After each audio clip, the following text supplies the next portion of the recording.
You talking to me? It's gonna be legendary. Louis, I think this is the beginning of a beautiful friendship. Ho, ho, ho, ho, ho, ho, ho. They're here. All right, Mr. DeMille, I'm ready for my close-up. You're listening to Natalie Lipka and Wayne Frazier on Hollywood Close-Up.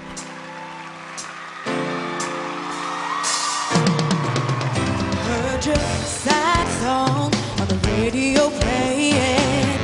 Found a girl, but she wouldn't say. It's not hard, it's not complicated. A real woman wouldn't treat you right.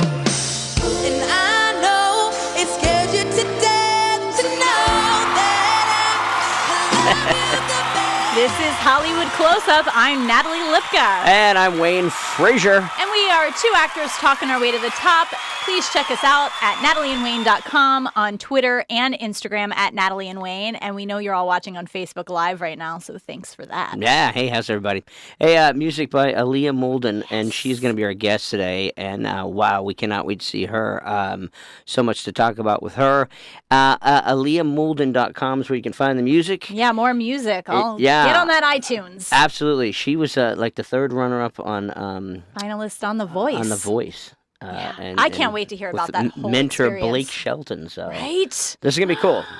Good Amazing. episode. And of course, Rena Marie is here. Hello. Hi. Hello. Hi. Hi. And we have a very special guest on the phone right now. Actually, it's a past guest from episode 98. He's currently producing and directing To Kill a Mockingbird. James Chalke is on the phone. Hello, James. Hello. Are you there, James? I'm here. How is everybody? Wonderful. How you been, man? We haven't talked to you in a long time. Yeah, I've been busy, actually. Been all over the world. Been doing some commercial stuff for Russia. Been doing a movie in Europe and Bulgaria. Been trying to put a movie together in London. And now I am here till I go and do that movie in London with Dolph Lundgren in October. Oh, wow. Exciting. Congratulations. Yeah. Thank you. No kidding. Awesome. And so you're, obviously not busy doing anything here right now, directing and producing To Kill a Mockingbird and starring in it, right? That's right. What's you're doing this production here in L.A. When is that happening? It actually opens this Friday, the 21st, at All Saints Church. The whole reason behind this, it's all being done as a fundraiser for charity, 100% charity for the homeless and Honduras missionaries. Oh, fantastic.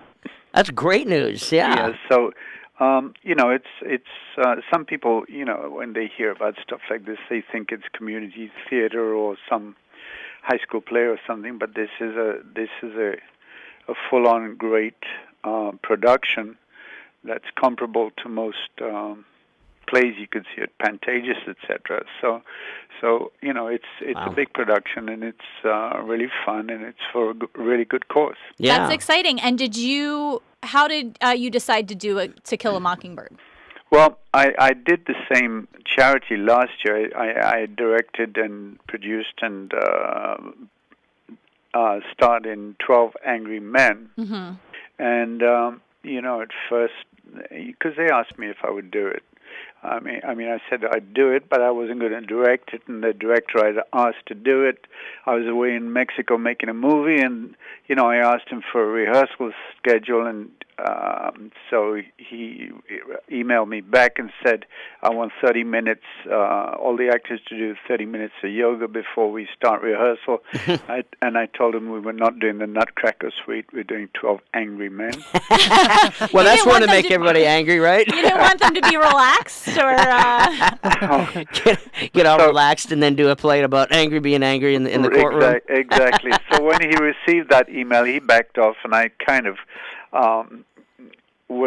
said, all right, I'll direct it, and I directed it, and we got sold out every night, and wow. it made a lot of money for the charities, and so they asked me to do something this year. And I like to do theater, but I also like to stick to the classics. Sure. Mm-hmm. And so, especially if you're doing it as a fundraiser for a church, I like to do stuff that has a meaning behind it. Sure. So I chose To Kill a Mockingbird. I was a little skeptical about starting that because I have to have 3 kids in it. Right. And as it happened, the kids that I've got are absolutely fantastic. So. Good. Well, very That's exciting. Yeah. We wish you the best. As you said, you're opening this weekend, July 21st, 22nd, 23rd, and then you'll be back again July 28th, 29th, and 30th. And that's right. All Saints Church in Beverly Hills, correct? Yes, that's at 504 North Camden Drive in Beverly Hills. And you can also buy tickets, actually. Tickets are on sale right now at allsaintsbh.org/mockingbird. Fantastic. Excellent. Well, congratulations. Thank you Yeah. so much for calling in and updating us. We're very excited for you. Yeah, absolutely. Thank you so much. Get your tickets. Go see To Kill a Mockingbird with the amazing James Chalke, guys. Thank you so much, James. Thank you very much, guys. Have a Of great course. run. Take care. Thanks. All right, Bye. bye-bye. Oh, that's awesome. That's exciting. Yeah. I love when our past guests have the next thing going on and they share it with us. I just wonder, yeah, me too. I just wonder how tough it is to direct a play like that. I would love to talk to him some more at some point and talk about the difference between directing a regular play, a theater production, and a film to TV. Like the Right. different ways of doing it. Yeah, and the producing aspect, too, I Yeah. would be interested in. Yeah. Good for him. Good All for right. James Chalke. Yes. All right. Fantastic. And all for a good cause. So I was going Yes. to say, you guys, there have been times in my life when I've been doing yoga and gotten very angry. Sometimes when it's just so damn hard, I get angry. yeah. Right. So, Okay. maybe he should have gone with that whole do yoga before the thing for I 3 can angry see men. if it's 12 angry men and 12 they're- or 3 or how yeah, many? 3, 12, 17. At least I 3 of can't- them I should don't be listen. angry. I don't pay attention. Maybe just 3. 110. Yeah. The rest are calm. But Yeah. just one angry man. Yeah, It's that a new take on yeah. an old. see, they're all doing because it's such a diversity in the cast. I remember in the original 12 Angry Men, it was the movie was what is his name? Now I can't think of his name. Should I look this up? No, it's fine. No? It'll come to me. But Somebody write in. Who was in the original? he played George C. Scott. He played Patton. Oh, okay. Yeah, and he was in the original, and it was a hell of a cast, and Wow. and they redid it a few years back for TV or what have you, and Mm-hmm. it's an amazing production. I love that play. I've actually Yeah. never Yeah. seen it. Really? No, I've never seen That's it. why you said like 3. It's like 3. six and a half men. It's like 3 and a half. a couple of angry 3 and a half men. angry. 6 and 1. Six Go and one, ahead, half Wayne. dozen the other. Hey, I Yeah. did it. It's Wayne's favorite. 6 and 12, half dozen of 14 of next plus 6 more. You know what I think it's time Divided for? by, how about some social media? Little social media Yeah, moments. righty then. Well, yesterday was, of course, World Emoji Day. I didn't know that. It was, and Apple shared some of the new emoji coming to iOS, macOS, and watchOS later this year. Some of the new emoji include woman with headscarf, bearded person, and breastfeeding, as well as that's nice. yeah, as well as food items such as sandwich and coconut, and a new starstruck and exploding head smiley faces, which I was pretty excited about. Wow. I was reading this on apple.com, so go check that out, the new emojis. We also posted it on our Facebook and Twitter. And no surprise here, Game of Thrones draws massive social media chatter. Of course, the premiere was on Sunday. I was reading about this on multichannel.com. The Emmy Award-winning series' 7th season premiere episode generated 5 million social media interactions for more than 3.1 million unique Facebook and Twitter users, according to the Nielsen Daily Social Content Ratings Report. So, thought that was interesting. As I said, no surprise. They were kind of Just getting a few nasty people about Ed watching. Sheeran too. But that's another thing for another day. And have you seen the Hollywood Reporter's top actors chart? I just learned about this. The chart is a ranking of the most popular actors on Facebook, Instagram, Twitter, Google Plus, and YouTube, with global data provided by social media analytics company MVP Index. My question to you is, which actor do you think is at the top of the chart in social media, holding the #1 spot? I'll let you know that he has led the chart for the past 4 weeks. Which actor do you think it is? Rena, He Marie, has and to Wayne. Oh my goodness. Just any guess. Any Chris guess. Pine. Okay, Wayne. He's an actor that's led it for 4 weeks. The guy who played Spider-Man. No, but he actually just this week got on the top 10. Okay. The guy from Spider-Man. Tom Holland. Tom Holland. But it's Dwayne Johnson. Is it? Oh, The Rock. The Rock, ever Okay. since Baywatch, he has been #1 in social media. Wow. So check that out. The Hollywood Reporter is putting that out. Top actors chart. HollywoodReporter.com. He is. He is amazing, Right? that guy. He's I the know. Rock. He is. He is a rock. He is the Rock. I love the tagline for the Baywatch movie, Beaches Ain't Ready. Right. I love that. I did not know that was and the neither was I it. think that's what it was. I love it. What's it? Beaches that aren't ready. Beaches ain't ready, or beaches aren't beaches. Beaches ain't ready, Ain't ready, and neither something was like an audience to watch it. So, Yeah. but Boom. sorry, Dwayne, we love you though. But come to the show and talk to us. That's right. Now it's time for some not so quick and quirky news with yours truly, Wayne Frazier. War for the Planet of the Apes won the battle at this past weekend's box office, beating out Spider-Man with a $56 million take. Wow. I saw it Thursday night premiere, and it was phenomenal. Wow. Wow. If they don't nominate Andy Scaris for his role as Caesar, it's just something's wrong. It was absolutely phenomenal, and the cinematography was amazing. No kidding. Absolutely amazing. Every shot was fantastic. Wow. Okay. Good to know. This Thursday, a very small convention is happening in San Diego, California. Really? Yeah. They have conventions Really? there? What? Yeah. What is it? Apparently, some people dress as their favorite comic book, movie, or TV heroes and villains as they attend like Q&A panels, watch trailers for upcoming projects. Doesn't sound familiar at They all. buy lots of things. They eat lots of food. They sweat a lot. They should call that Comic-Con. You think? That's a great idea. We should tell them. But I don't know. The event's like the 20th through the 23rd of this week, and I really don't think anybody's going to go. It just That's sad. Doesn't sound like it would be Bummer. very popular. Yeah, it doesn't seem popular at all. So I don't know, some kind of convention, whatever. But yay! And finally, guys, unfortunately, we have to bring it down. Things always happen in threes, and it's sad to announce, guys, the deaths of 3 people this week in the movie biz. John Bernecker. He was a stuntman on the set of TV's horror program of the Walking Dead, and he passed after a horrible fall on set. I know. And he did not make it. And then George Romero, the director of the classic Night of the Living Dead series, he passed away over the weekend. And then Oscar winner Martin Landau. I saw that Martin Landau Yeah, passed. TV's Mission Impossible. He won an Oscar for Ed Wood. Yeah. Wow. He passed. So it's weird how it happens like that. So sad we keep losing these great. All the good old ones are going. Some classics, yeah. And then and then the stuntman and all that. It's just terrible. Yeah, that's terrible. That is sad. So rest in peace. Our hearts go out to the families and friends. Yeah.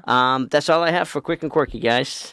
Very Good good, job. Wayne Frazier. Thank you. For And, Hollywood Close-Up, I'm Natalie Lipka. and I'm Wayne Frazier. And we'll be right back with singer and actress Aliyah Moulden.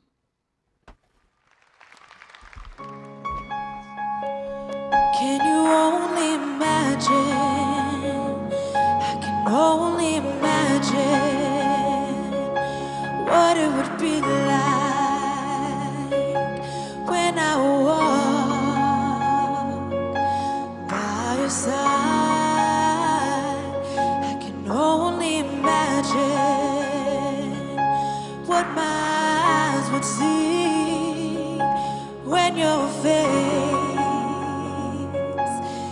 is before me. I can only imagine.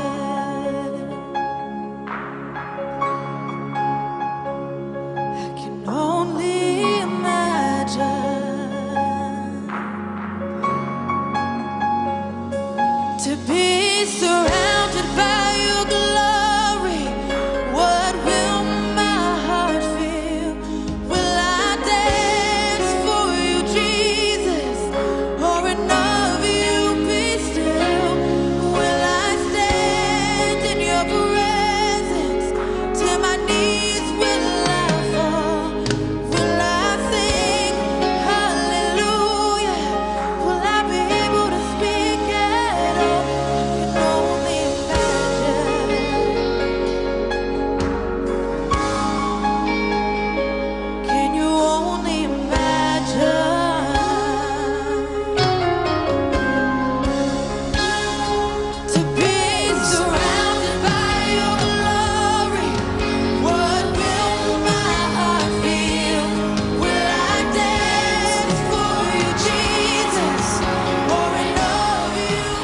right, welcome back to Hollywood Close-Up. I'm Wayne Frazier. And I'm Natalie Lipka. And gosh, we're so happy to have our next guest on today, the show.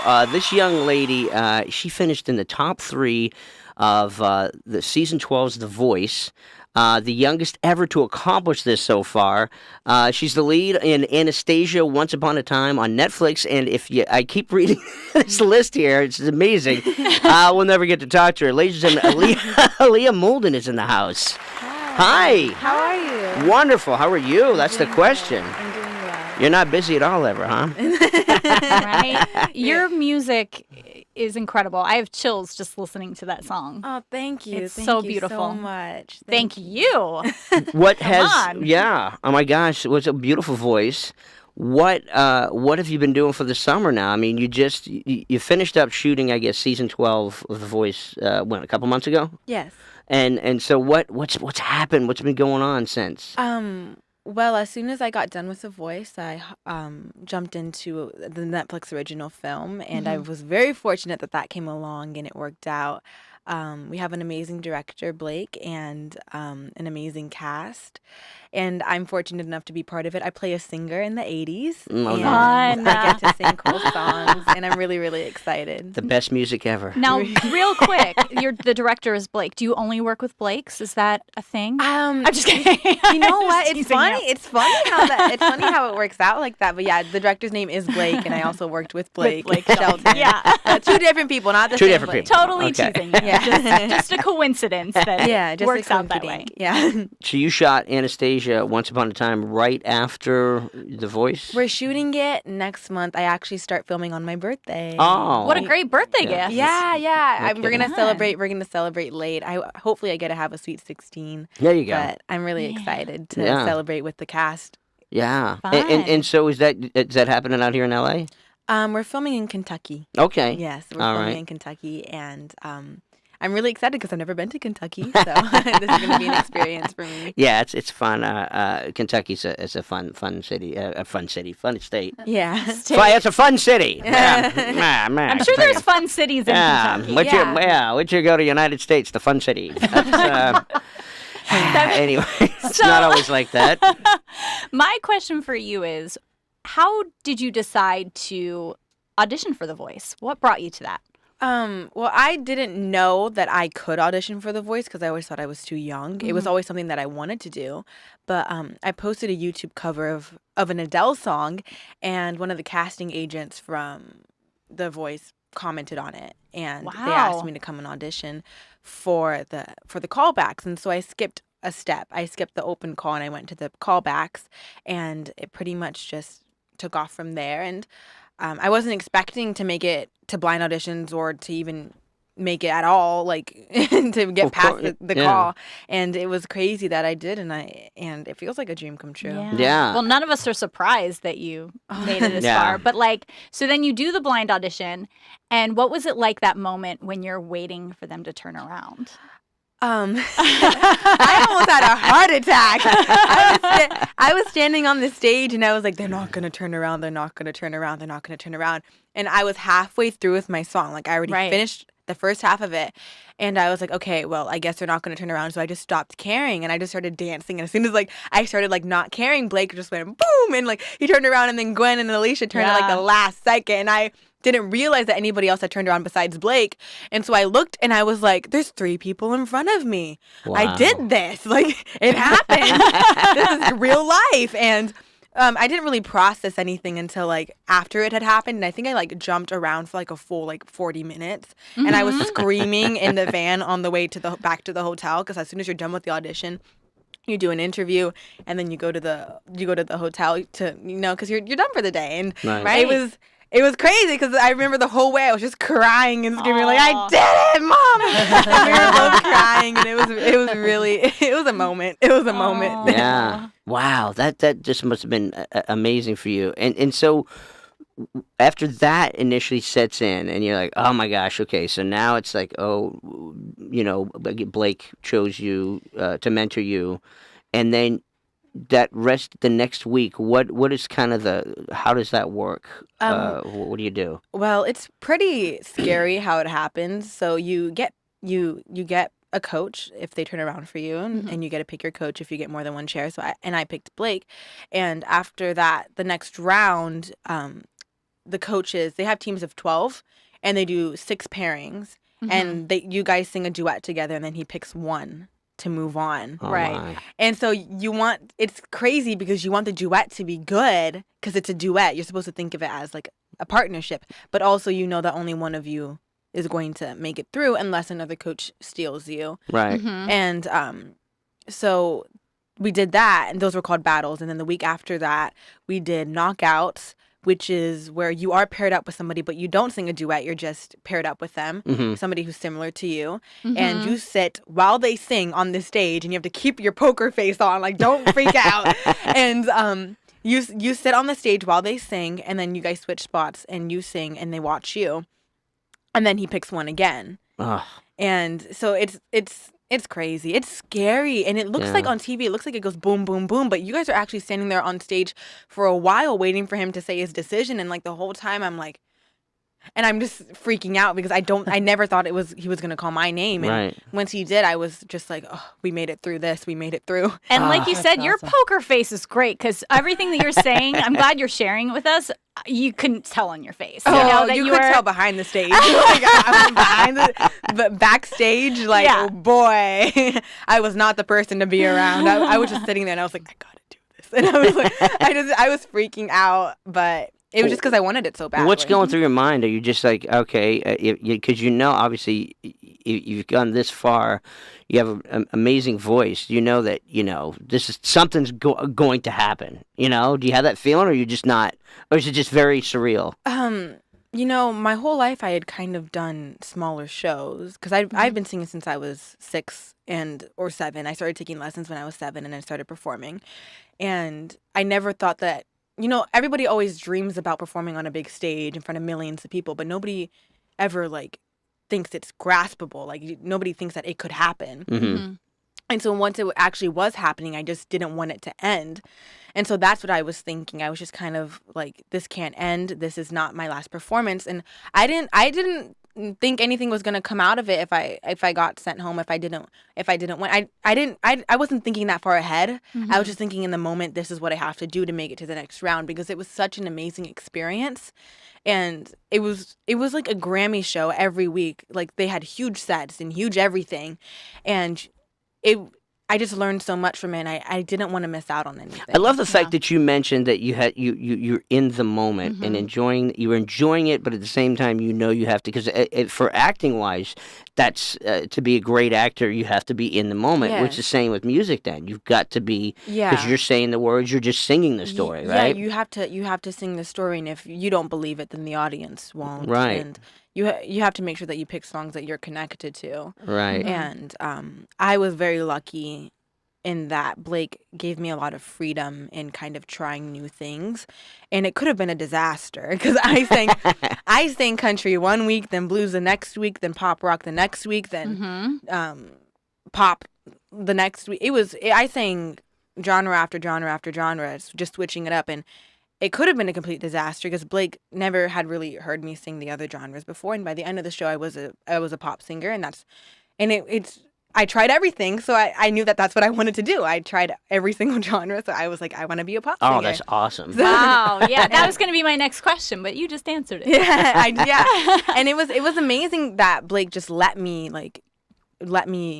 choose, like, let me have a say, because he knows so much more than I do about music, and the fact that he put his faith in me was really crazy. And I was like, hey, I did a country song last week, let's do a gospel song next week, like, let's work it out. He knew what you were capable of. That's what makes him a good coach. I think the thing that makes Blake a very the best coach ever is because he just kind of lets his team do what they feel that they want to, and he has a vision for everybody, but he also knows that we're all our own people. And Blake we went to top 12.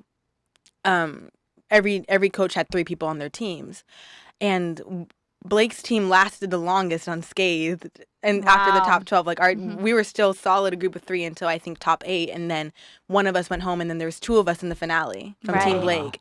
So I think that was pretty crazy. And Lauren Dusky was the runner-up, and she was on my team, and T-Soul placed 8th, I think, or 7th, and it's crazy that. Because we never thought that we were going to make it that far, and Blake had so much faith in all of us that he pushed us to it. And everybody gets along really good then, because it sounds like, very family oriented. Or is there any stuff you can tell us? Tell us stuff. No, we want to hear stuff. Everybody was very, very nice. I was especially close to the people on my team because you spend the most time with the people on your team. Sure. Right. And it was me, T-Soul, and Lauren. We were the final 3 left off of the team of 12, which was crazy that it went from 12 people on a team to 3 people on a team. And I was very close to them, I think especially because we stayed together for so long, because it was top 12 week, top 11 week, top 10 week, and we just kind of just stayed together. And I was very close to T-Soul and Lauren and Blake, and we were all very close to him, and Blake actually bought us all guitars. What? So that was really nice of him. Yeah, he bought the 3 of us guitars as a good luck gift. And that's nice. Because I don't even think he thought that we were gonna make it that far all together still. Because we were like teams were getting smaller, and there was like 1 person left on one team and 2 people left on the other team, and we were all 3 standing there like, none of us are going home. Like, it's not gonna happen. It's not gonna happen. And so well, he must have known something. He's pretty brilliant in the business. You know what I mean? He probably knew that he had the smart team. That's fantastic, man. Yeah. Congratulations to you. Yeah, thank you. And then Anastasia's coming up, and that's in filming, and it's supposed to be out maybe in this fall, or I think it's supposed to come out next year. And are you shooting it as a live musical, or is it pre-tape? How are we doing it? It's a movie. It's a film, so everything's pre-recorded. I from my knowledge. Yeah. And and basically, the storyline follows a girl from the 1800s who travels to the 80s, and I am the 80s girl. Like, I am the Madonna, I am the Cyndi Lauper, I'm the person, I'm the 80s That's girl. amazing. And I got really lucky to get such a cool role, because like the clothes are going to be amazing. I can feel it. I love the 80s. I Let me tell love ya. the 80s. Get ready to poof up the hair, then. Poof up the hair, poof up the everything. Wear I'm the really long excited. socks and the whole thing. Yeah, well, that's fantastic, and what a great birthday gift, like Natalie said. That's fantastic. Yeah, first day on set, and I'm 16. That's really exciting. Wow. Well, we are just so excited for you. Thank you for coming by, and please keep us posted. The time always goes by so fast. Oh, yeah. But we want to play a quick game with you before you go. It's called Hollywood Close-Up's Quick and Quirky Game. We're just going to ask you a few questions, and you just got to answer them. Okay. No big deal. Who are your ideal TV parents?